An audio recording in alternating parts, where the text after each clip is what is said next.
On connaît tous les fameuses téphilines que les garçons portent dès leur bar mitzvah. Mais des téphilines, c'est quoi exactement? Les téphilines sont composées de 2 boîtiers en peau de veau, un pour le bras et un pour la tête, et de lanières en cuir pour les fixer. Comme il est écrit dans le schéma Israël, tu les attacheras comme symbole sur ton bras et tu les porteras en frontaux entre tes yeux. À l'intérieur des boîtiers, des parchemins en peau de bête contiennent les 4 passages de la Torah où la mitzvah des téphilines est mentionnée. Dans le téphiline du bras, ces 4 passages sont inscrits sur un seul parchemin, et dans celui de la tête, sur 4 parchemins distincts. Afin de s'assurer que les téphilines sont toujours cachères, on devra les faire vérifier chaque 3 ans et demi.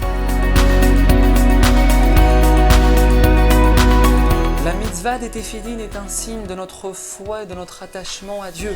En les mettant chaque matin, nous affirmons notre soumission au Créateur, en réservant nos actions et nos pensées à sa volonté, et nous nous rapprochons de lui.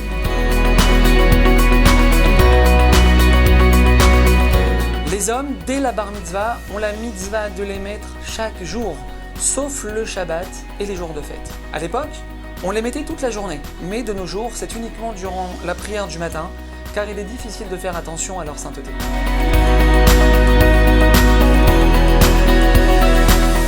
On place le téphiline sur le bras le plus faible, c'est-à-dire le bras gauche pour les droitiers et le bras droit pour les gauchers, sur le haut du bras, à quelques centimètres du pli du coude. Puis on récite la bénédiction, on attache et on serre la lanière en plaçant le boîtier vers l'intérieur du bras et on l'enroule sur l'avant-bras de l'intérieur vers l'extérieur de 7 tours, sans compter le premier.